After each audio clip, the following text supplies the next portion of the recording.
IU froze in shock when Jungkook revealed a devastating secret on live TV. Fallon's stunned silence spoke louder than words. I lied to you, IU. That song you love, it wasn't written for you. The studio lights flickered as if they, too, couldn't process the words that had just echoed through the silent room.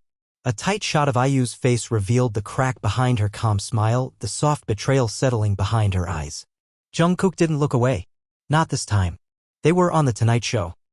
Fallon sat frozen between them, a rehearsed smile frozen in an awkward limbo. The audience, moments ago roaring with laughter, now held its breath as though the whole world had turned into a vacuum. IU blinked once. Then again. Her hands clenched subtly under the desk, her knuckles whitening. But her voice, clear, precise, deceptively calm, cut through the stunned air like a blade. What are you saying, Jungkook? He didn't flinch. His jaw was tight, eyes brimming with something murky, grief, maybe, or guilt, or something darker. The overhead lights caught the sheen of sweat along his temple. He wasn't nervous. He was done pretending.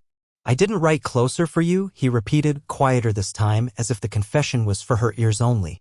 It was for someone else. Someone I lost. And I think they're watching right now. Jimmy glanced off camera, silently pleading with the producer for a cue, but no one moved. IU's lips parted. She wanted to say something, needed to, but no words came. She had known Jungkook for years, seen him rise, fall, rise again. But this version of him, so raw, unfiltered, was someone she didn't recognize. The silence cracked when Jimmy finally cleared his throat. Okay, he said, drawing out the syllable like it could somehow bridge the emotional wreckage laid out on his desk. Well, that's intense. Jungkook turned to the camera. You wanted real, Jimmy? You said let's get real. So here it is. Off stage, a producer whispered furiously into a headset. IU heard none of it. She was back inside herself, where the air was thick and heavy with old memories, the rooftop confession Jungkook made 3 years ago under a veil of cherry blossoms. He had played closer for her that night. Said it was hers. Said she was the muse. But now, I think you need to explain, IU said, more to herself than to him. Jungkook exhaled sharply, pressing his palms into the edge of the desk. 3 years ago, I got a message from someone I hadn't spoken to in forever. Her name was Hannah. We weren't supposed to talk again. I felt her breath hitch. Not because of the name, but because of the way he said it. There was a tremble underneath his voice, a confession wrapped in pain. She told me she was dying, Jungkook continued. And she asked for one thing. That I write her a song so the world wouldn't forget her. And there it was. The betrayal stung because it wasn't just about the song. It was about everything that song had represented, intimacy, trust, a story that she thought was theirs. Her heart pounded like a drum, but her face remained unreadable. You never told me, IU said. Why? I couldn't, Jungkook replied, his voice breaking. Because I wanted to believe it was about you. I wanted to move on from her. From the guilt? But every time I sang it, I saw her. Fallon sat back, surrendering completely to the moment. Wow. This is live, folks. A long silence followed, thick and unwelcome. IU finally broke it, her voice steadier than she felt. So why tell me now? On camera? In front of the world? Jungkook swallowed. Because lying to you is the only thing I've done that feels worse than losing her. The air in the studio was electric, trembling with unsaid things. IU looked at him, not as the man millions adored, not as the idol with the perfect smile, but as a boy who was terrified of himself. She saw the regret in his eyes. The weight of it. And something in her softened, if only a fraction. But forgiveness was not a switch you flipped. She stood slowly, the scrape of the chair legs a whisper in the hush. You get one chance, Jungkook. One. And you spent it lying. With that, she walked off stage, heels clicking like punctuation marks in a sentence that had ended too soon.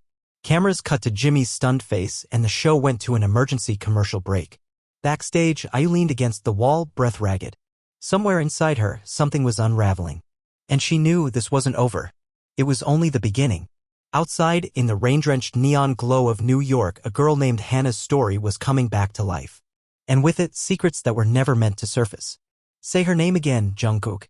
IU's voice was ice when she stepped back into the dressing room hours later, her stylist's trembling hands still hovering near her hair, unsure whether to continue or flee.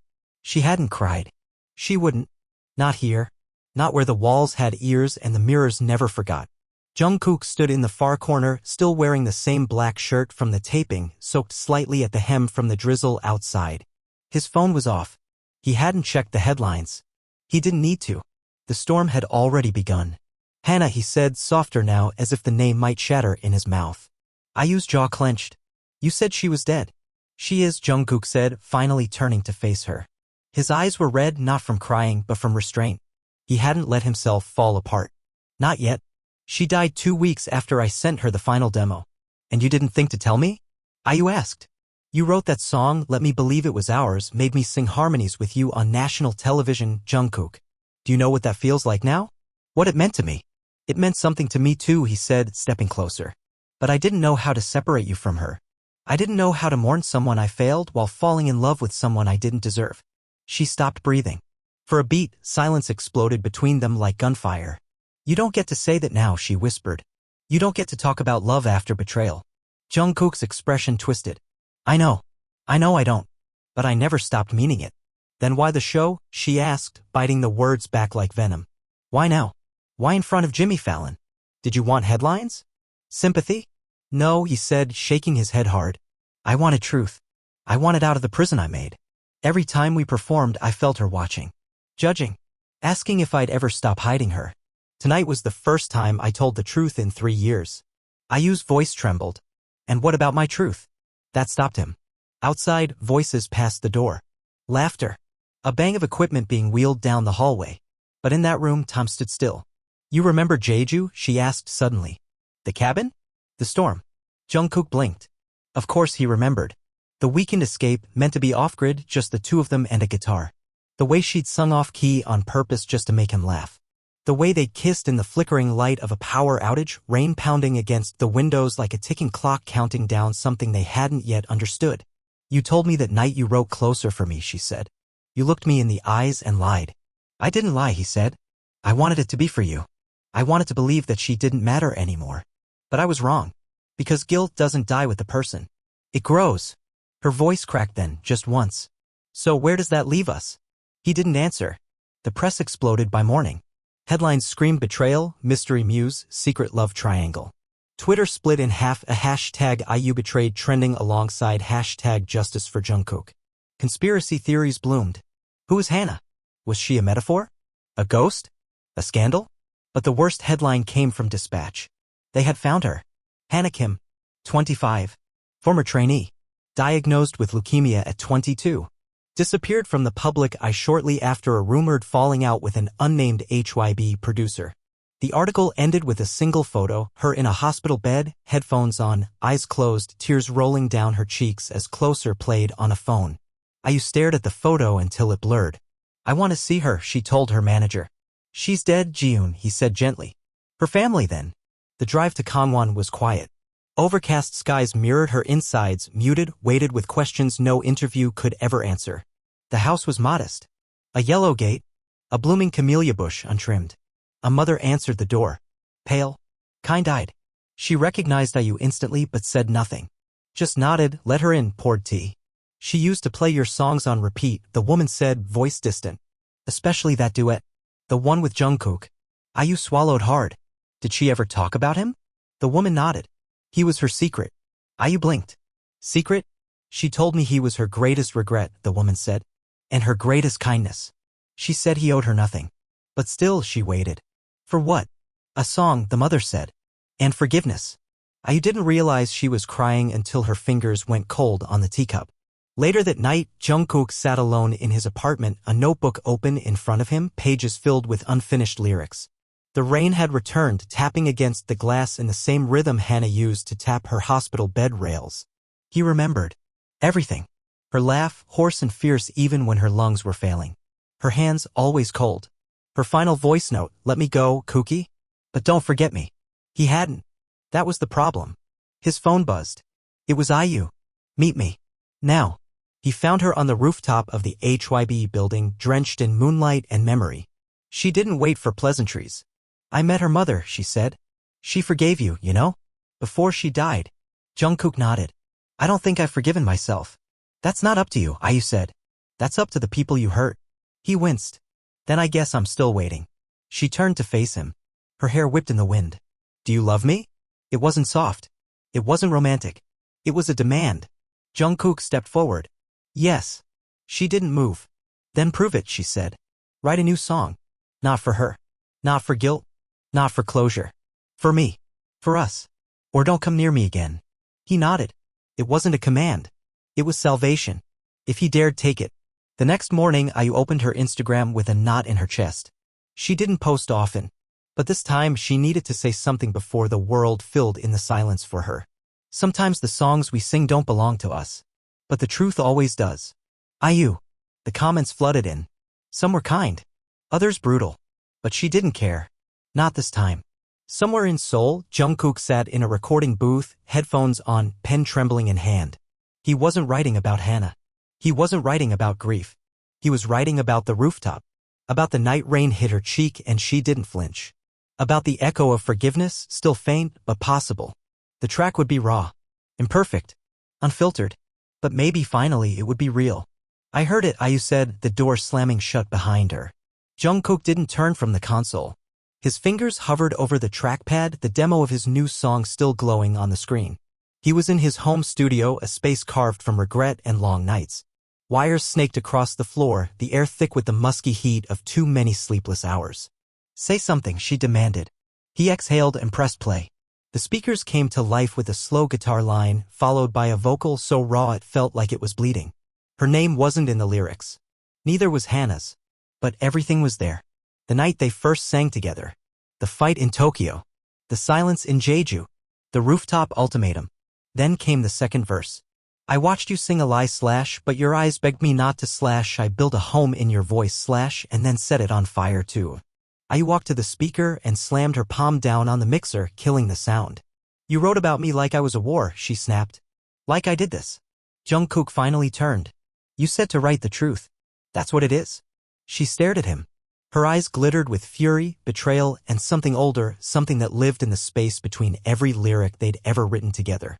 You think this is truth? She asked, stepping forward. You call this a song about us? It's a confession booth wrapped in chords. You want forgiveness, but you don't want to bleed for it.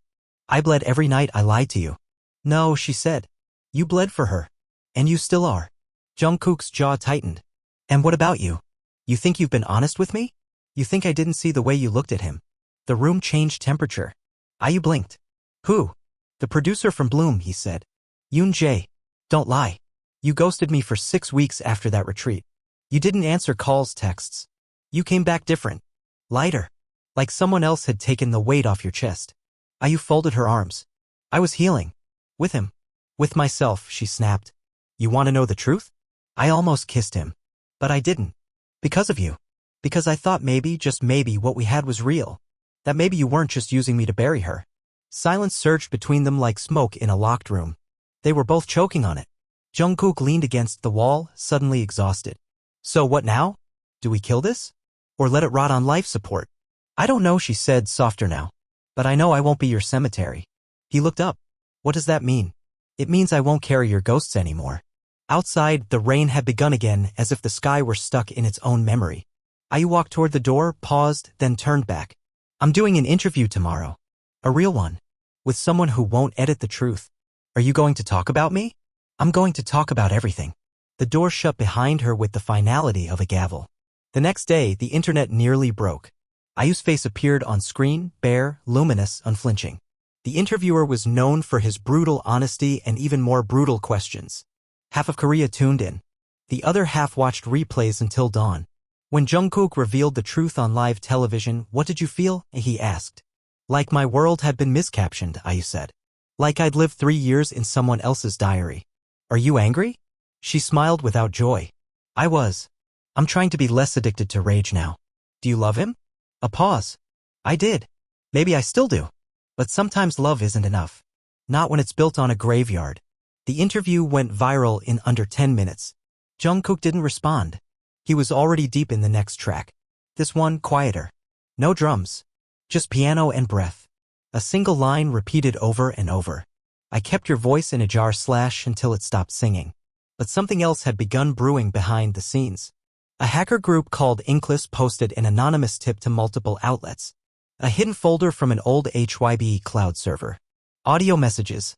Deleted chat logs. Old demo recordings. They said Hannah's version of Closer existed and it was different. The lyrics were rawer. The bridge was darker.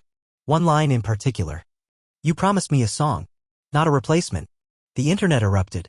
Was Closer plagiarized? Had Jungkook sanitized the truth for marketability? Had HYB hidden the original to protect its golden boy? IU got a call from her lawyer. If you had no idea, you're clean. But if you used her version, if there's any harmony, any note that resembles it. I didn't, IU said, staring at the ceiling. I swear I didn't. But doubt was corrosive. It seeped in, slow and silent. Jungkook's phone exploded with messages, demands, death threats, condolences. And in the middle of it all, a voicemail from Hannah's mother. She wrote that version in a morphine haze, the woman said. Don't let the world turn her pain into a scandal. Protect her. Jungkook flew to Busan the next day unannounced. IU followed him 2 hours later, not knowing he was already there. They both ended up at the same shrine. No words. Just wind and incense. You saw the leak? He asked without looking at her. She nodded. They're saying we used her grief. We didn't. I need to believe that. He turned to face her. Then believe me. I'm trying. But the truth keeps changing. He reached into his pocket, pulled out a USB. Her demo. Unedited. I've had it for years. Never opened it. Couldn't. IU stared at it. Let's listen to it, she said. Together. The song began softly. Hannah's voice was thin, raspy, but full of fire. The lyrics were different, accusatory, desperate. There was no love story. No forgiveness. Only longing and fury. And then came the final line. I loved you so loud, you mistook it for noise. IU's hand found Jungkook's. They didn't speak. Couldn't. Later that night, Jungkook posted the original on his YouTube with a caption. This was her truth. I should have shared it sooner. I'm sorry. He turned off his phone. The fallout was nuclear. HYB issued a statement distancing themselves. Fans divided again, some praised the honesty. Others screamed betrayal. Lawsuits threatened. Brands pulled deals. But IU felt something shift inside her. Like the weight of someone else's grief had finally been passed on properly. Not hidden. Not buried. Just shared. She texted Jungkook at 2:31 a.m. You're not alone anymore. But we're not healed either. Don't mistake survival for peace. He replied 1 minute later. Then let's keep walking. Even if it hurts. Especially if it hurts. The war wasn't over. But maybe now at least they were on the same side. The thunder rolled long before the storm arrived. Seoul's skyline glowed faintly in the distance as if anticipating another night that would be carved into headlines and hashtags. But inside the conference room at HYB's 28th floor, the real lightning was already gathering sharp, bright, and deadly. IU sat at the long glass table across from the board, face bare, voice calm. She had been called in for discussion about the leak, the interview, the fallout, and her future obligations. The word they wouldn't say was damage, but it hung in the room like gas. You knew this was coming, said director Han, the one with the black-rimmed glasses who always smiled too much when cameras were rolling. I knew the truth was coming, she said. I didn't know it would bleed like this. You're under contract, another voice chimed in, colder, one of the senior execs she didn't know by name. And until the storm settles, we expect you to refrain from any more narrative building. You mean speaking. We mean controlling the damage. IU leaned forward. You're angry because I didn't let you tell my story for me. You've turned a personal tragedy into a PR nightmare, the man said, tapping his tablet. She didn't flinch. Then stop calling it personal. Because you built a career on the duet. You sold the illusion. You marketed us. No one asked you to expose him on Fallon. She smirked. He exposed himself. I just didn't flinch when it happened. A tense silence. She could feel their discomfort pressing against the windows, wanting to escape into the sky. Then, if you continue down this path, you may force us to reassess your release schedule. Sponsorships will be affected. Album rollout. Cancel it, she interrupted. What? Cancel the album, she said. I'm done singing for approval. You're emotional. No, she said. I'm finally clear. When she left the building that night, her heart was pounding, but her steps were steady. Her phone buzzed with calls from her manager, her PR team, even an old friend from her drama days. She answered none of them. Because Jungkook was waiting.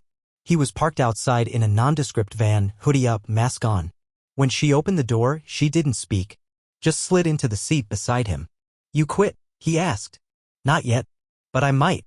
Why? Because I'm tired of being the echo. He pulled down his mask. Then let's be the noise. She looked at him, surprised. What are you saying? I have a plan. It wasn't a song. It wasn't a statement. It wasn't even an apology. It was a performance. Live. Unfiltered. One night only. A stage built not for fans but for ghosts. He wanted to perform both versions of Closer, his and Hannah's. One after the other. Side by side. Let the world feel the fracture. IU hesitated. You know they'll crucify you. I already died once, he said. The night I lied to you. She studied him. He wasn't trembling. His voice didn't crack. This wasn't a stunt. This was something else. I'll do it, she said finally. But only if we go all the way. He blinked. How far is that? I mean no safe versions. No rehearsed lines. We don't just sing, we tell everything. About Hannah. About us. About the silence between us. And the things we never admitted. He nodded. Agreed. 2 weeks later, the announcement dropped. One night, 2 truths, IU x Jungkook. It wasn't a tour. It wasn't a comeback. It wasn't under HYBE or Edom's banner. It was theirs. Tickets sold out in 11 minutes. The night of the show, the venue buzzed like a fever dream. Fans lined up with signs. Protesters clustered outside. Some carried flowers for Hannah. Others carried questions. Backstage, IU stared at herself in the mirror, tracing the line of her jaw like it might anchor her. Jungkook entered the room in silence. You ready? He asked. No. Me neither. They smiled. Then walked out together. The stage was minimal, no pyrotechnics, no screens.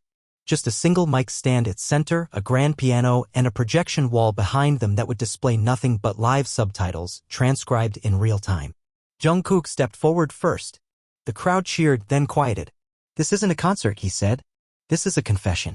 Then the music began. The first song was the polished Closer. The one the world knew. IU harmonized, her voice like a blade wrapped in silk. But when the second version began, Hannah's version, the tone shifted. Jungkook's voice cracked. Twice. He didn't recover. He didn't try to. The crowd listened like they were hearing a eulogy. Then silence. And then the real conversation began. A second mic rose from the floor. IU stepped forward. You said you loved me. When did you know? He looked at her. The first time you laughed at one of my terrible jokes. She smiled faintly. You stopped making me laugh when she got sick. I didn't know how to be both guilty and happy. You could have asked me to help you carry it. I thought I had to protect you. I didn't need protection, she said, louder. I needed truth. The audience shifted, restless. And you, Jungkook said, turning the blade gently, you said you never kissed him. But you wrote a song for him, didn't you? She flinched. I wrote a melody I never finished. Why not? Because it didn't sound like me. It sounded like someone trying to forget you. Gasps from the front row. You left first, she whispered. And I came back. Too late. They stood in silence, the weight of those years thick around them. Then Jungkook reached into his pocket and pulled out a small, wrinkled envelope. She sent me this, he said. A week before she died. I never opened it. I was afraid she'd say I ruined her. IU's breath caught. He unfolded the letter. Hands shaking. It was one line. Thank you for writing me down even when I was fading. The room cracked open with emotion. IU turned away, tears finally falling. Jungkook folded the letter and whispered into the mic. She was never noise. She was the song. But you, IU, you were the silence that gave it shape. And for the first time, the crowd applauded not for a melody, but for the moment. Backstage, after the house lights came up and the venue began to empty, IU sat on the floor, knees to her chest. Jungkook sat beside her. They didn't speak. Not for a long time. Then she said, we can't go back. I know. But we could try to go forward. He looked at her. Together? Maybe, she said. Someday. And that was enough. For now. The morning after the performance was not quiet. Newsrooms were on fire, entertainment blogs flooded with speculation, and public forums spiraled into battlegrounds. Every frame of IU and Jungkook's joint stage was dissected, slowed down, captioned. Viewers zoomed into their facial expressions, theorized about every pause, every glance, every unsaid word. Clips of IU's confrontation, "You left first," had gone viral. Some praised her courage. Others accused her of emotional manipulation. Others still clung to conspiracy. But none of that mattered in the moment Jungkook opened his eyes in a silent, dim apartment hours later, the sound of his phone buzzing nonstop on the coffee table. He didn't reach for it. He stared at the ceiling, letting the performance replay in his mind. The weight of it was still pressing on his chest, not painful but not light either. It was the ache of honesty. And once you tasted it, there was no going back. He finally moved when a sharp knock rang through the hallway. 3 precise, impatient raps. He knew before he opened the door that it would be her. IU stood in the hallway, hoodie up, no makeup, her eyes unreadable. I can't sleep, she said. He stepped aside. Neither can I. She walked in, not asking permission, like she had years ago when they were just collaborators with secrets they hadn't admitted yet. She sat at his piano bench, fingers hovering over the keys but not playing. Her back to him. You said she was never noise, she murmured. Jungkook leaned against the wall, folding his arms. I meant it. I believe you. A long pause. But I also remember the way you used to look at me when we sang live. I remember thinking that maybe somehow I was the one you were trying to reach. You were, he said quietly. She turned to face him. I still don't know if you're in love with me or haunted by me, she said. I don't know if I'm your future or your penance. Jungkook walked over slowly, his steps deliberate, controlled. I don't know either, he said. But I want to find out. With you. IU shook her head, laughing bitterly. That's not enough. What do you want? Clarity, she said. Accountability. Not just beautiful words and confessions and songs. Then tell me what I did wrong. You waited until I was already breaking, she snapped. You let me build my entire world around something you hadn't made room for. I was grieving a lie, Jungkook. I was in love with a version of you that you let me believe in. He closed the space between them, his voice low and full of something bruised. I didn't know how to be broken in front of you. You're IU. You're the sun to everyone else. I didn't want to be the sun, she said. I wanted to be human. I wanted to fall apart with you. And you wouldn't let me. Their silence was jagged. Then IU looked him in the eye. What do you still see when you look at me? He didn't hesitate. I see the girl who made silence feel like home. The one who made me believe I could survive without pretending. Her breath caught. And for the first time in a long time, she let herself believe him. Later, when they were on the couch with their shoulders barely touching, she asked, Do you regret any of it? No, he said. But I regret how long it took me to tell the truth. The pause that followed was not awkward. It was sacred. The space between people who had broken each other and still wanted to rebuild something out of the rubble. That night, the world outside changed again. Dispatch released an unapproved article. An anonymous insider from HYBE had come forward with files. Not about Hannah. Not about IU. About Jungkook. About a track he had written 5 years ago called She Stays Quiet. It was never released. Never performed. The demo had been buried under label politics and image control. The lyrics had never been leaked. Until now. But what the file revealed was shattering. Because the voice in the chorus wasn't Jungkook's. It was Hannah's. Faint, layered under the bridge, but unmistakable. And even more damning, the file had metadata. Hannah was listed not as a feature, but as a ghostwriter. The internet exploded. Hashtag Ghostwritergate trended instantly. Fans were divided again. Some accused Jungkook of lying by omission. Others defended him fiercely, claiming the industry had made it impossible to credit trainees. IU stayed silent. Her label said nothing. But Jungkook did something unexpected. He called a press conference. Not at HYBE. Not on a set. Not with prepared statements. In a small, dim-lit venue with nothing but a chair and a single mic, he faced the press head-on. I should have credited her, he said. I was young. I was scared. And I was told it would complicate the story. That it would weaken the brand. But Hannah wrote that melody. And I buried it. He looked straight at the cameras. And if you want to cancel me, go ahead. But don't forget what she gave. And don't punish IU. She didn't know. She loved me blindly. And that's on me. The fallout was immediate. HYBE released a statement confirming internal conversations but claimed the final call was Jungkook's. They offered apologies. A few execs quietly resigned. Jungkook's face was on every screen again. Not as a pop idol, but as a symbol of a system unraveling. That night, IU showed up at his door again. He opened it without a word. I listened to the demo, she said. The one you buried. I was going to tell you. Why didn't you? Because I thought it would be the last lie. IU's eyes narrowed. And now? He stepped aside. Now I don't want any more lies between us. She entered. Then start over, she said. Tell me everything. And he did. 4 hours. He told her about Hannah's last studio visit. About the way she clutched the headphones like they were oxygen. About the look she gave him after they recorded the bridge, the look that said, please remember me even when I'm gone. He told her about the boardroom where they decided not to name her. About the fight he lost. And IU listened. And somewhere around 3 a.m. after all the truth had been poured out like broken glass, she said. I don't forgive you. Not yet. Maybe not ever. But I see you. And he nodded because that was more than he'd ever asked for. Outside, the city began to stir again. And for the first time in years, Jungkook and IU weren't singing to cover the silence. They were letting it be heard. The wind outside Seoul carried a strange chill that spring, as if the seasons were confused by the emotional storm the city had just witnessed. In the quiet aftermath of Jungkook's confession and the shattered glass of the ghostwriter scandal, the world waited not for forgiveness but for what would come next. But IU wasn't waiting. She was writing. Alone in her studio, walls covered in scribbled lyrics and old photographs, she sat at her upright piano with a notebook opened wide like a wound in front of her. It had been days since she last stepped outside. She had turned off the alerts, silenced the noise, and chosen exile over applause. She hadn't spoken to Jungkook since the night he told her everything. Not because she didn't believe him, but because she did. And knowing the truth was more painful than any of the lies. Her phone vibrated, ignored. A message from her manager.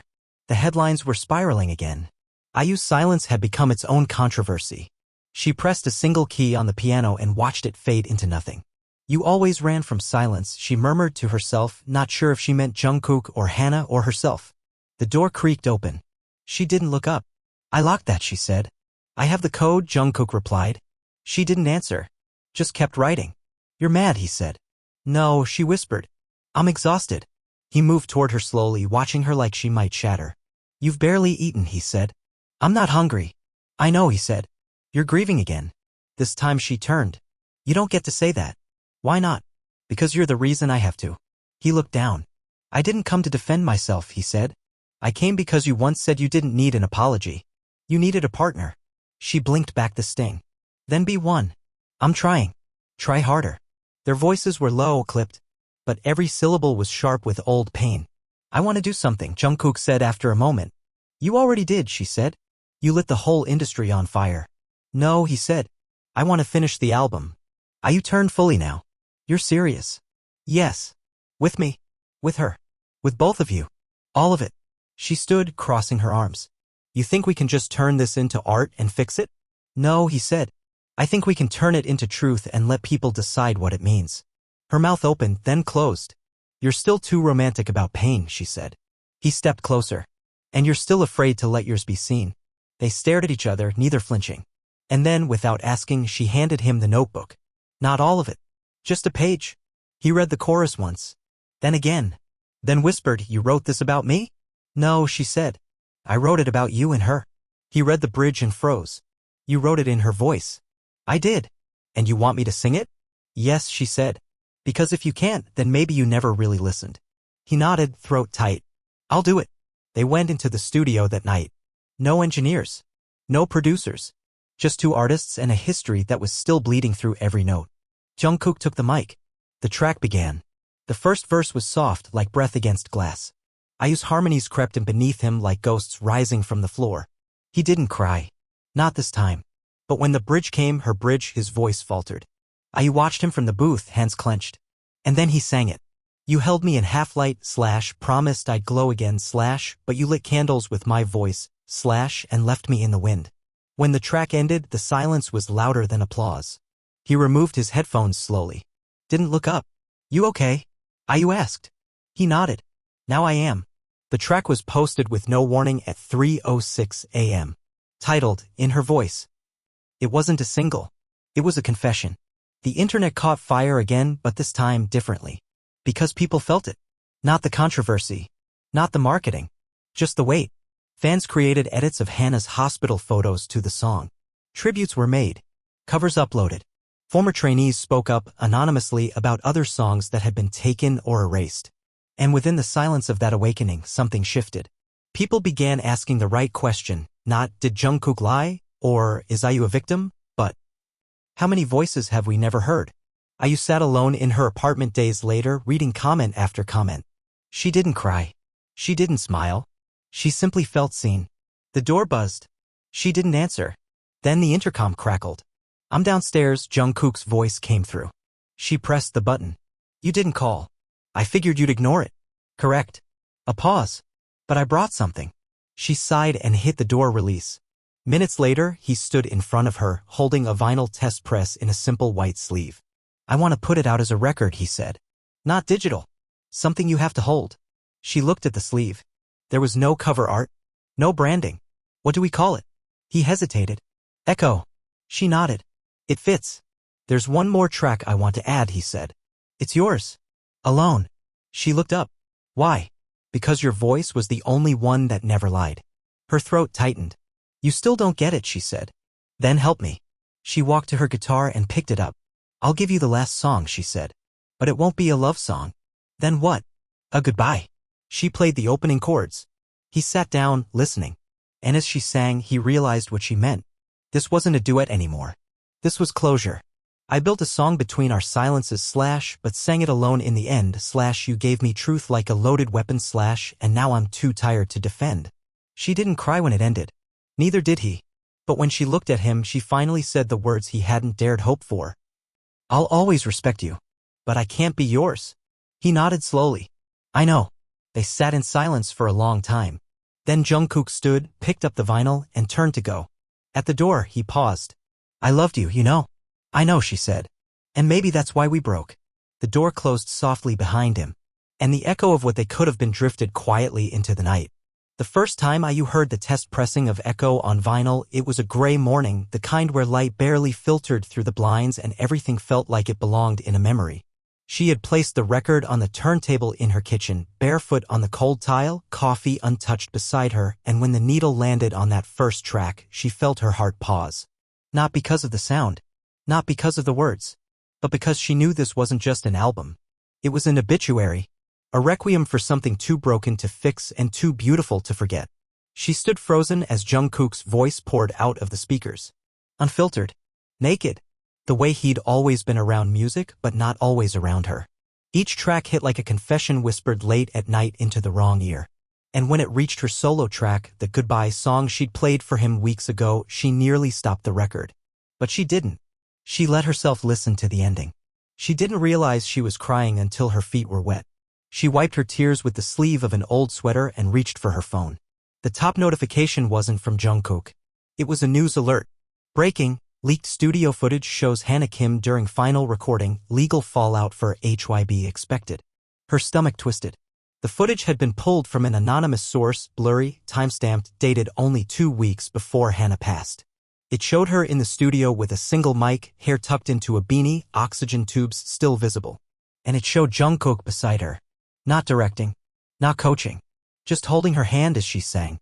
No one had ever seen that footage. Not even IU. The audio wasn't perfect, but Hannah's voice cracked through like light beneath a door. And at one point she laughed. That laugh, the one IU had only heard secondhand through stories, filled the internet. It changed everything. The comments were relentless. Theories bloomed like wildfires. Some fans called the footage a weapon of redemption. Others called it emotional blackmail. But what no one expected was the lawsuit. Hannah's estranged father, a man who had never publicly claimed her, filed a petition to halt Echo's distribution, demanding compensation and rights over her vocals, despite abandoning her years ago. The hypocrisy was suffocating. IU called her lawyer immediately. I won't let this become another erasure of her, she said. Her lawyer's voice was tight. The label's already panicking. HYB's legal team is scrambling. They're debating pulling the album. Over my dead body. An emergency meeting was called. Private, high security. IU arrived first. Then Jungkook, dressed in all black, eyes hidden behind sunglasses. No greeting. They hadn't spoken since that night. The boardroom was filled with lawyers, label execs, PR managers, and tension so thick it felt like a storm trapped in glass. We've been advised to settle, one of the legal reps said. Pay the man. Buy back the silence. Pull the record. No, IU said. We don't want a prolonged media circus. Then maybe you shouldn't have buried a dying girl's song. Gasps. Then silence. Jungkook slowly removed his glasses. I support her. One of the lawyers leaned forward, aggressive. This could destroy your brand. Jungkook met his gaze without blinking. Then let it burn. IU glanced at him, just briefly. The exec from HYB, the one who had once greenlit Hannah's erasure, spoke softly. We can win this quietly. We just need your signature. No, IU repeated. We don't get to use her voice and erase her name. Another lawyer snapped, you're not her family. You don't get to decide legacy. I sang with her, IU said, her voice ice. That makes me her witness. The room exploded into shouting. Jungkook leaned forward. I have an idea, he said. Everyone quieted. He slid a small folder across the table. Inside, a letter. Not from a lawyer. From Hannah's mother. Typed, dated, notarized. I found it after the performance, he said. She wrote it to me. Left it in a box with the necklace Hannah used to wear. The letter gave full blessing for the release of Hannah's vocals. It stated she had always wanted to be remembered through song.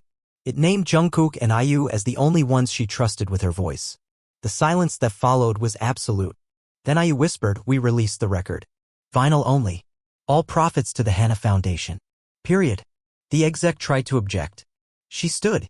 "You can fire me." Jungkook stood beside her. "You can fire both of us." Another pause. Then, surprisingly, the youngest executive in the room, someone new, unfamiliar, spoke up. "I think we let them do it." A stun beat. "I've listened to the album," she said. "It's art. But more than that, it's truth. And it's time this industry stops being afraid of truth." No one clapped. But no one argued either. Later that night, outside the building, Jungkook lit a cigarette for the first time in a year. IU took it from his lips and crushed it. "Bad habit," she said. "So is pretending we're okay." She looked at him. He looked back. "You were right," she said. "We needed to say goodbye." He nodded slowly. "But maybe," she added, "goodbye doesn't mean we stop caring." He smiled, just a little. The Echo vinyl launched 1 week later. Each copy included a folded letter. Not from the artists, but from Hana. Printed in her own handwriting, scanned from a page in her old notebook. It said, "I didn't get to live long, but I got to sing. And someone listened. That's enough."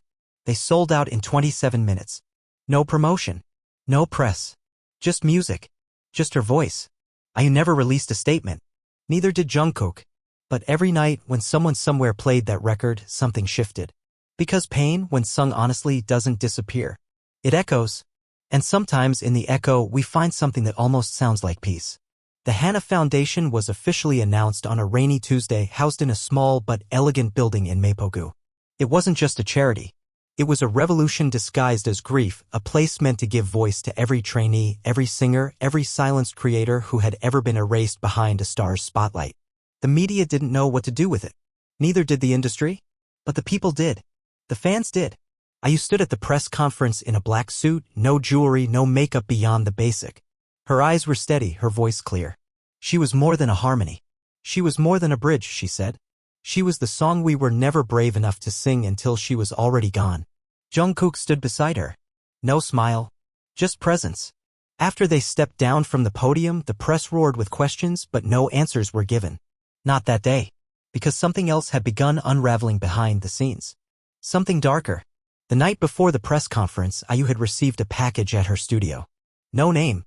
No return address. No handwriting. Inside, a USB drive. She stared at it for hours before plugging it in.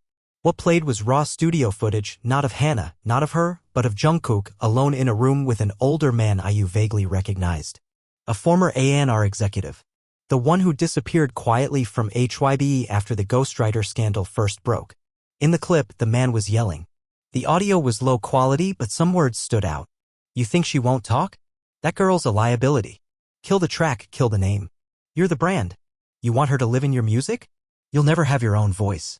Jungkook didn't respond on camera. He looked away. Silent. The man continued, louder. "I don't care how close she is to death, she doesn't get to own a part of you. Do you understand me?" IU's heart thundered as the footage ended. She stared at the blank screen. If that video leaked, if people believed Jungkook had been coerced into silencing Hana, everything they'd rebuilt could fracture overnight. Not just reputations, but something more fragile, trust. She didn't call him. Not immediately. She needed time to feel the betrayal settle in her chest like smoke. When she finally confronted him, it was past midnight in his studio. He looked up as she entered, startled. She didn't speak. Just placed the USB on the table. His eyes widened before he even touched it. "Where did you get this? Does it matter?" He sat back. Said nothing for a long time. "You knew this existed," she said. He nodded slowly. "I thought it was gone. Destroyed. Buried." She crossed her arms. "So it's true? They threatened you?" "They didn't have to," he said quietly. I let them. I let them guilt me into silence. You could have stopped it." "I know." The pause between them was sharp, electric. "I thought we were past this," I said, voice breaking. "But you're still protecting them." "No," he said. "I'm trying to protect you." "From what?" "From what happens when people realize we let it happen for too long." She looked at him. Really looked. "You think I'm scared of being hated?" "I think you're scared of hating me," he whispered. She flinched. The silence after that was cruel. Jungkook stood, pacing now, the walls closing in around him. That video wasn't just a threat. It was my instruction manual. It told me exactly how far they'd go to silence her. And I followed it. "You made a deal with them," Ayu said. "Yes. To erase her." No. To erase myself, he said. Because I was weak. And I thought if I just played along long enough, I'd be able to fix it later. There's no later, Jungkook. I know. Then she said the thing he feared most. I can't keep standing beside you if the truth keeps coming in pieces. He sank into the chair. What do you want me to do? Tell it. All of it. They'll sue me. Let them. They'll sue you. I'm not afraid anymore. He looked up. Then you're braver than I am. No, she said, voice raw. I'm just more tired of being quiet. They spent the rest of the night writing a joint statement. No PR. No management. Just them. The post went up the next morning. A black background. White text. No music. No photos. We were silent for too long. We let fear shape our story. We allowed people to bury Hannah's voice. We didn't fight hard enough. And for that we are sorry. But we are done being quiet. Every record sold from Echo will now include access to the original footage. We are not ashamed of what it reveals. We are ashamed of how long it was hidden. The truth is not kind. But it is necessary. IU and Jungkook. The internet melted. HYD's legal team issued a cease and desist within 2 hours. But the footage had already gone viral. It was too late. What followed was chaos. Investors pulled funding. Former trainees came forward. Anonymous whistleblowers sent in signed affidavits. A documentary deal was struck by an independent production house. But amid the storm, something remarkable happened. Hannah's name began trending. Not as a footnote. As a creator. A new generation of artists cited her as an influence. Fans petitioned to add her name to songwriting credits retroactively. Her hospital notebooks, once discarded in a family storage unit, were scanned and archived by volunteers. Jungkook sat alone in his apartment when he saw the trending page. He didn't smile. He wept. Not for guilt, but because finally she was louder than the silence they buried her in. A week later, IU came to him again. This time she didn't knock. She walked in and sat beside him on the floor. You did the right thing, she said. He looked at her, unsure. You did, she repeated. They sat in silence. Then she whispered, but I'm still leaving. He nodded slowly. Why? Because I need to write without your shadow, she said. I need to find out who I am after this. After her. After us. He didn't beg. He didn't protest. He just said, send me the demo when it's done. And she smiled, bittersweet. I already did. Later, when he was alone again, he opened his inbox. There it was. A new track.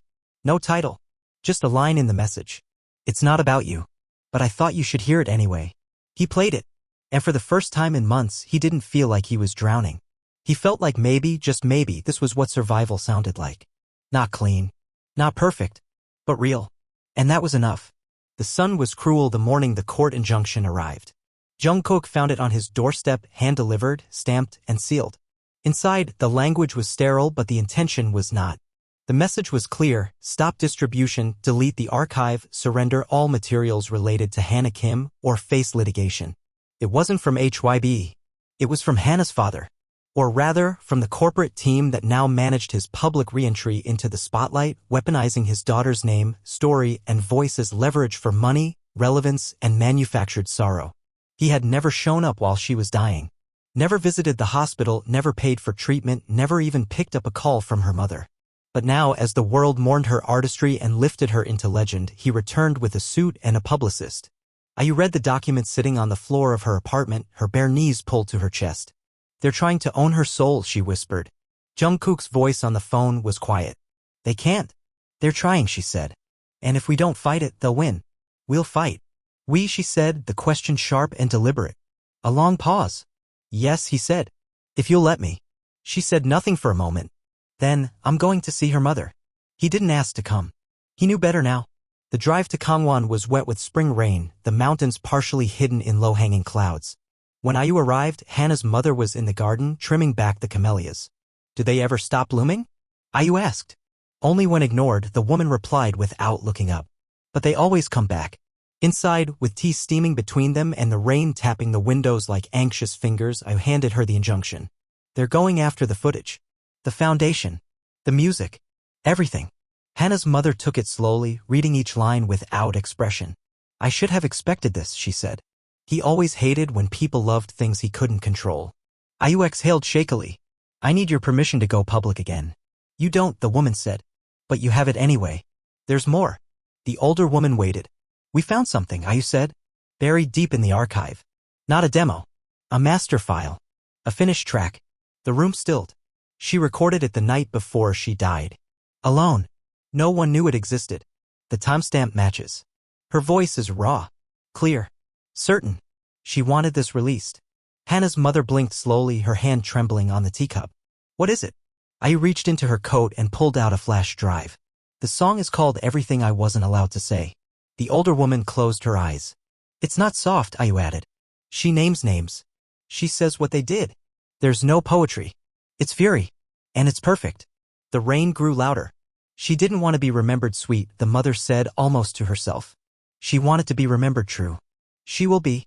Ayu left the flash drive on the table. I won't release it without your blessing. The woman didn't answer. Ayu walked to the door. As she stepped outside, the woman called out, voice breaking, make them hear her. Ayu turned back just long enough to nod. Jungkook met her later that night. Not in a studio. Not in a boardroom. At Hannah's old training center, abandoned now, its mirrors cracked, its floors scuffed with the ghosts of ambition. He had pulled the audio file from the flash drive, run it through the boards, lifted her vocals without touching a single word. When Ayu arrived, he was sitting cross-legged on the floor beside the speaker. She sounds alive, he said. She is, Ayu whispered. They played it together. Once. Twice. 3 times. Not because they needed to tweak anything, but because they couldn't let it go. It was the sound of a girl unshackling herself from silence. Then Jungkook looked at her. They'll destroy us for this. Let them. You'll lose endorsements. Your next drama deal. Your album.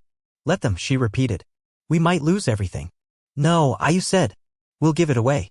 Before they can take it. That night, with no label, no lawyers, no strategy, they live-streamed the track. No context. No introduction. Just a title card, Hannah Kim, Everything I Wasn't Allowed to Say. And then her voice. No auto-tune. No backing. Just breath and fire. You made me into fiction / a side character in your fame / but I wrote the first verse / while you forgot my name. You kissed fear into my silence / said art needs sacrifice / but I was the art / and you were the knife. The world stopped. It trended globally within the hour. Tears. Rage. Celebrations. Protests. Former idols and current trainees posted anonymously in support. A petition to revoke Hannah's father's claim to her estate passed 100,000 signatures in 6 hours. But with the song came new threats. Lawsuits from affiliates. Network bans. Performance cancellations. Ayu lost her commercial with a major brand the next morning. Jungkook's next solo variety show appearance was shelved indefinitely. And yet, the song rose. And rose. And rose. It wasn't just Hannah's song anymore. It became everybody's who had ever been silenced, shamed, erased. Journalists demanded interviews. Labels panicked. Fans organized. And through it all, Ayu and Jungkook refused to speak. They let Hannah sing. A week later, the court threw out the injunction. The judge's statement was brief but searing. Silencing the dead to protect the living is not justice. The voice belongs to the one who earned it in pain. That night, Ayu returned to her studio and opened her old notebook. She began writing a letter. Not to Jungkook. Not to the fans. Not even to Hannah. But to herself. A full page of forgiveness. A single sentence at the end. We don't heal by forgetting. We heal by remembering without shame. She folded it, placed it in an envelope, and slipped it into the spine of her new journal. A few days later, she stood on stage alone for a surprise appearance at a small benefit concert. No lights. No dancers. Just her and a guitar. The crowd screamed at first, then quieted. She didn't speak. She sang. A new song. One no one had heard before. Written in minor chords with a melody that rose only to fall again like a breath too heavy to finish. And the lyrics. You taught me silence had weight / but I made a song from it / and now it sings louder / than you ever did. When she finished, she whispered into the mic. For Hannah. For every voice they buried. And walked off stage. Backstage, Jungkook was waiting, hands shaking. He didn't speak. She didn't smile. They just stood there, survivors of a war without bombs. And when she took his hand, just for a moment, the entire world breathed. But the fight wasn't over. Not yet. Because what Hannah left behind wasn't just a song. It was a blueprint. And the silence was still deep. But now finally, someone was listening. The morning soul lit up in protest. Jungkook stood alone in the middle of his apartment, staring at the television as helicopters captured a crowd that stretched like a vein across the Han River Bridge. It began as a whisper online, just fans who said enough. Then songwriters, session musicians, choreographers, former trainees. And then ordinary people. Those who had been stepped over, spoken for, or erased. They called it the Hana March. There were no logos. No hashtags. No influencers. Just voices. Singing. Jungkook turned off the TV and opened the window. He could hear them now. From blocks away, voices overlapping, not in harmony but in defiance. It wasn't melodic. It was messy. Off-key. But it was real. His phone rang. "IU. You see it," she said. "I hear it. Do you want to go?" He hesitated. "Should we? I'm already on my way." Of course she was. When they met outside the protest perimeter, the streets were shaking. Police held loose formation, more confused than combative. The organizers weren't disruptive. They weren't demanding headlines. They just refused to be silent. Speakers were set up in a rotating ring. One person spoke, then another sang. Then another read a letter. Most were anonymous. IU pulled her hoodie over her head. "We walk. We don't speak. We don't perform." Agreed. The crowd parted for them not because of who they were, but because the space made itself. It was instinctive. Grief knows its own. They moved through bodies like shadows. Some people saw them. Some wept. Others said nothing, holding photos of Hannah or other trainees who never debuted or girls who were told to lose 10 kilograms and come back later. One speaker stepped up. She was older. Unfamiliar. Her voice cracked but didn't break. "I was a vocal trainer for 17 years, she said. I taught girls to erase their dialects, sing in breathier tones, move like they were floating, smile like they weren't hungry. And I watched each one lose something sacred. We called it branding. But it was silencing. I never met Hannah. But I trained her ghost. Over and over again. I'm sorry." The crowd went still. Then a song began. Not from the stage. From somewhere in the middle. No mic. Just a raw, shaking voice singing the chorus from everything I wasn't allowed to say. And others joined. It spread like fire. Jungkook closed his eyes. "I can't breathe in this," he whispered. IU touched his arm. "Then let's change it." Later, in a private studio borrowed, not owned, IU and Jungkook sat with 3 other people. Not producers. Not press. A lawyer. A programmer. And a woman named Jeon who had once been Hannah's roommate during training. She wore no makeup. Her hands trembled. "I found something," she said. She plugged in her phone, casting her screen onto the monitor. A folder of audio files. Dated. Organized. Labeled HK_confession_1 through HK_confession_8. Secret recordings. Not of music. Of conversations. Whispers in dorm rooms. Voicemails. Arguments. Journal entries read aloud into her phone. They listened. All of them. And as Hannah's voice filled the room with secret truths, names, labels, manipulation, threats, no one breathed. Yeon wiped her face. She wanted people to know, she said. But she didn't trust anyone. So she left the recordings on my old phone. Told me if I disappear, give this to someone who sings with their whole chest. I didn't know what she meant. Jungkook's voice was a whisper. She meant IU. IU's mouth trembled, but she nodded. We released them. Yeon panicked. You'll get sued. I'll survive, IU said. We owe her everything. Over the next 72 hours, they assembled a timeline. They worked with Hannah's mother to secure legal protections. They contacted 2 major independent journalists. They sent encrypted copies of the recordings to multiple neutral servers, planning simultaneous drops. But someone got wind of it. HYB issued a statement, not denying, deflecting, saying they could not confirm the authenticity of audio that was obtained without consent, urging the public to respect the dignity of all involved. It was a corporate warning in silk. And it backfired. Hard. The public turned. Not just on HYB. On the system. On everything that had made Hannah's death possible. The night before the release, IU sat on the floor of her studio, staring at her reflection in the black mirror of her muted phone screen. Jungkook entered, a bottle of water in one hand, her old notebook in the other. Page 23, he said. She blinked. He opened the notebook. Handed it to her. A poem. One she had written years ago. Never shared. I dreamt I died in a room full of mirrors / and woke in a world without sound / but someone hummed a note I'd never heard / and suddenly I was found. She touched the page like it was glass. I was talking about her even before I met her, she said. You always were. They looked at each other for a long time. You ready? He asked. No, she said. But I'm not afraid. At midnight, the files dropped. Not on Spotify. Not on Apple Music. Not in stores. They dropped on an anonymous site with a single line of code, sing her name. The homepage loaded one line at a time. This is not an album. This is evidence. This is testimony. This is everything she wasn't allowed to say. The recordings, raw and unedited, shook the country. The media scrambled. Politicians issued statements. Fans organized protests. Shareholders dumped stock. Executives resigned. Lawsuits multiplied. But the people listened. To every word. To the recording where Hannah said, "They made me rewrite a lyric about survival into something cute." I asked why. They said sadness doesn't sell. To the voicemail where she sobbed, "I don't want to be a story they only tell when I'm gone." And to the final one where she whispered, "If you're hearing this, I guess I didn't get out. But maybe you will. Maybe my voice will matter in someone else's mouth." IU wrote nothing that week. She just listened. Then 10 days later, she booked a venue. No tickets. No live stream. Just a black poster. A voice is not a brand. When the doors opened, the crowd entered in silence. She walked on stage alone. And sang her song. Not Hannah's. Not Jungkook's. Hers. A new one. Written the night after the last file dropped. One verse. No chorus. No bridge. Just truth.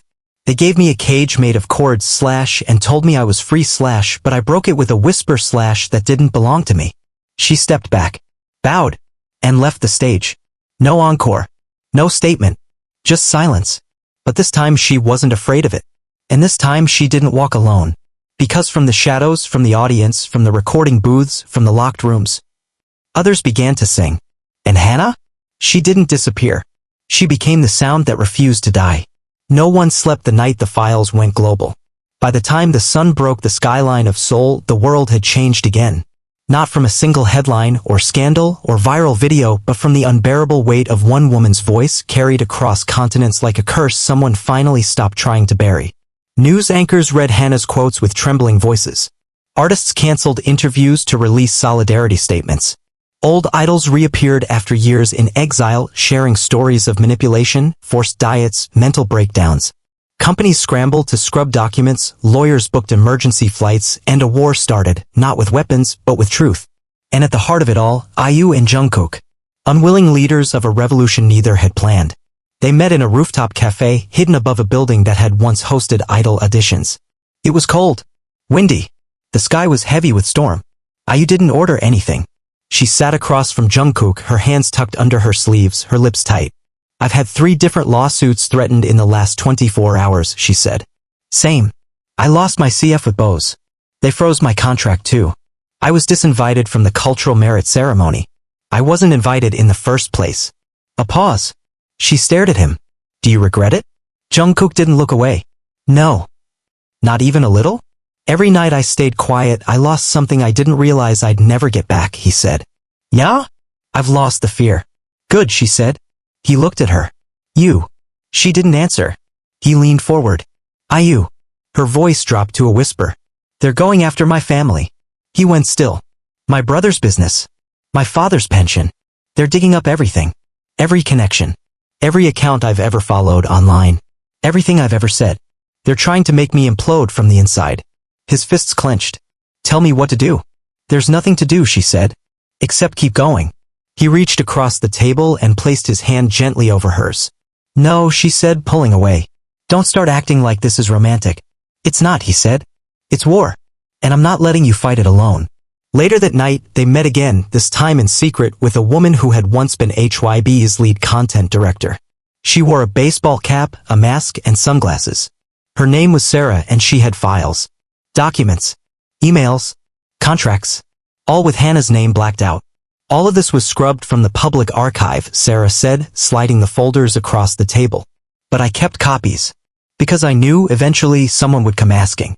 "Why now?" IU asked. "Because I'm tired of being quiet," Sarah said.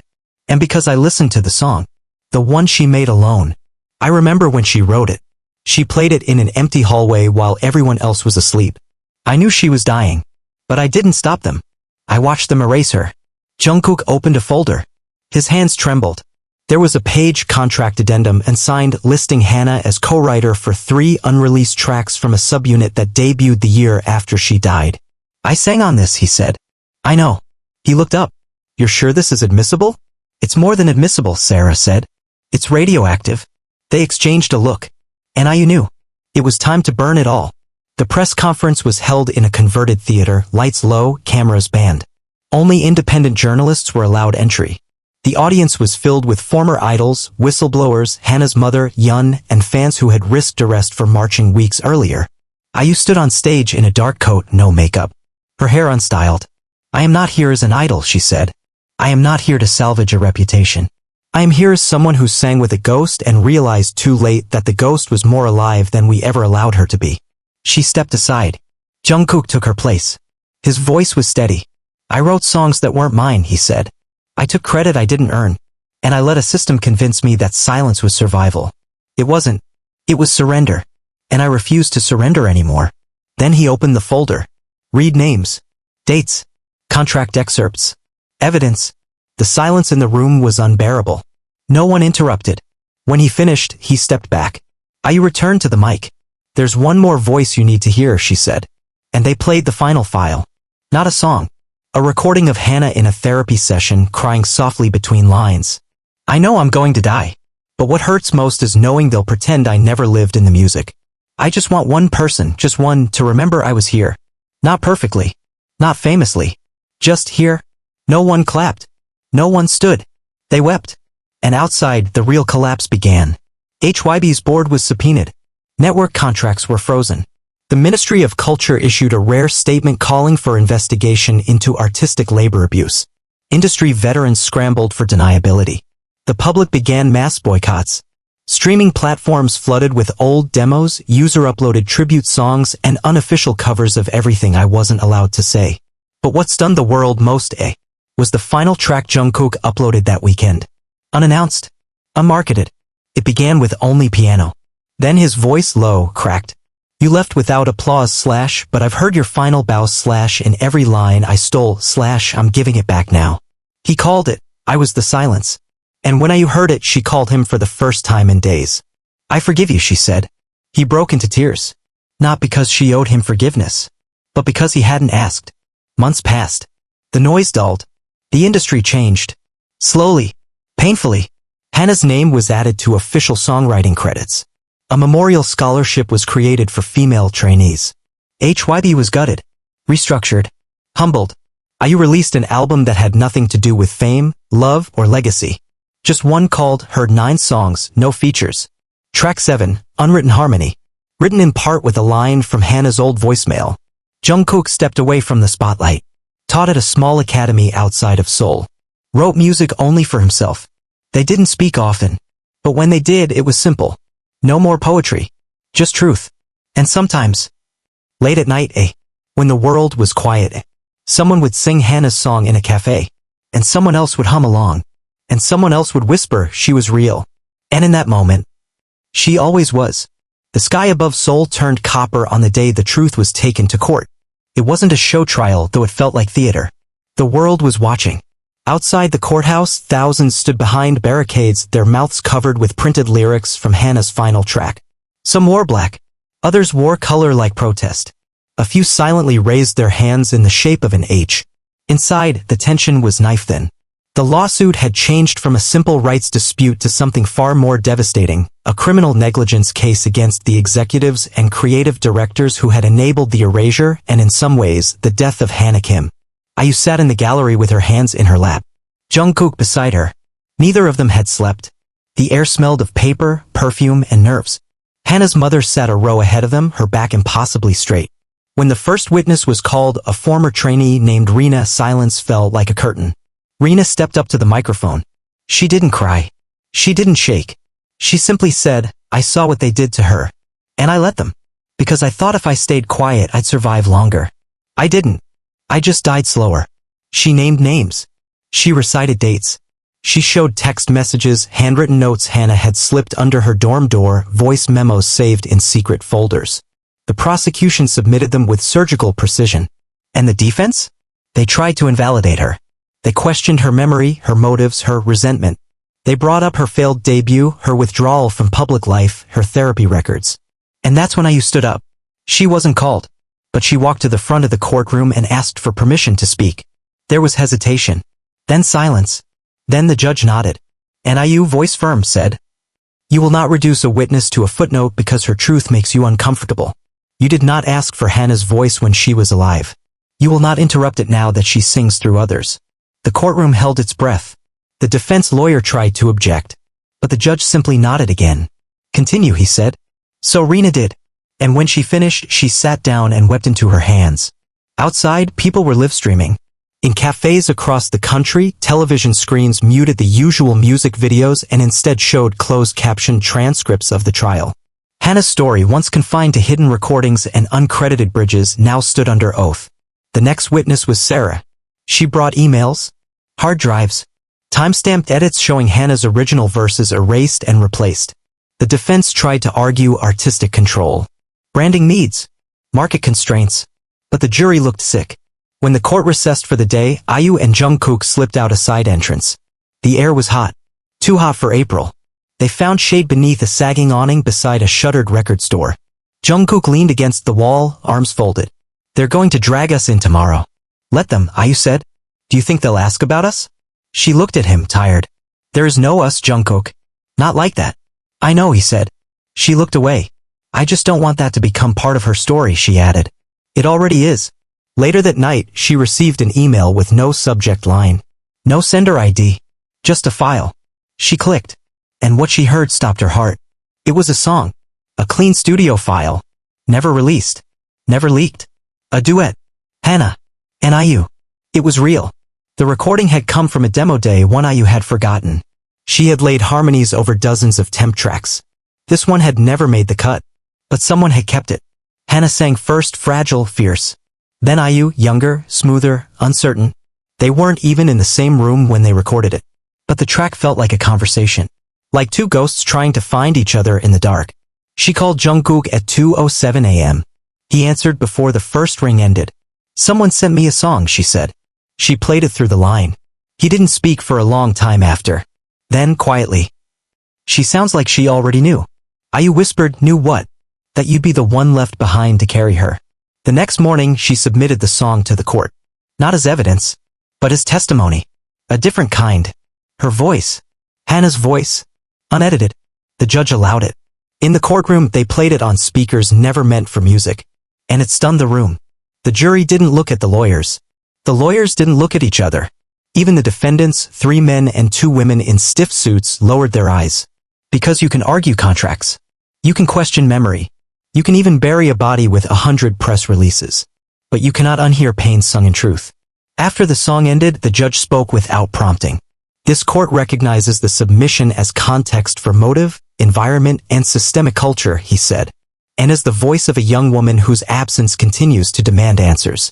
And then, he looked at the gallery. And said, we owe her more than silence. The verdict came days later. Convictions. Not just fines. Not just apologies. Convictions. Criminal negligence. Fraud. Defamation. Tampering of contracts. Psychological abuse. The names were published. And for once, no one blurred the faces. When I walked out of the courthouse, someone in the crowd shouted her name. She turned. The girl was young. No older than Hannah when she entered training. She held a notebook in her hand. IU walked over. The girl opened the notebook. Inside, lyrics. Rough. Clumsy. Beautiful. I wrote them after I heard her song, the girl said. I wanted to say thank you. IU touched the paper. You just did. Jungkook joined her outside a moment later. They walked together without speaking. For once, no cameras followed. At the river, they sat on the same bench from a year ago when this had all begun. He pulled out an envelope. Inside, a photo. Hannah. Smiling. No filters. No makeup. Just her. I found this in one of the files, Jungkook said. She labeled it who I was before I was rewritten. IU stared at it. Do you think she'd be proud of us? He asked. I don't think that's the right question. Then what is? I think the question is, what will we do with the silence now? Jungkook nodded. And for the first time in years, neither of them reached for music. They just sat there. Listening. And in the distance. Faint, but certain, someone began to sing her song. The day they unveiled Hannah's statue, the city didn't feel like Seoul. Not because of the sky, it was gray as always, or the quiet rain that slicked the streets. But because for the first time in years, the city itself seemed to hold its breath. It wasn't unveiled at a concert hall, or a record label, or even outside the academy where she had trained. It was placed in front of a small community arts center in Busan. No fanfare. No lights. No filters. Just bronze and silence. Hannah stood mid-song, eyes closed, lips parted, immortalized not in stillness, but in sound she'd never gotten to finish. IU stood to the side as people arrived. Old friends. Strangers. Rina. Sarah. Yeon. Trainees who had spoken. Artists who had listened. And Jungkook who stood quietly in the back, no mask, no hat, no sunglasses. Just him. The air smelled like wet earth and incense. Hannah's mother touched the statue's shoulder. She didn't cry. She didn't speak. She simply bowed. Then she turned and faced the crowd. She asked not to be forgotten, the woman said. And now she won't be. And that was all. No speech. No ceremony. No grand applause. Just truth. Later, after the others had gone and the sky had darkened into a velvet dusk, IU remained. She didn't kneel or pray. She simply sat in front of the statue, legs crossed, her notebook in her lap. She'd written a letter. Not for the public. Not for the press. Just for Hannah. She whispered it aloud. I used to think silence was where songs ended.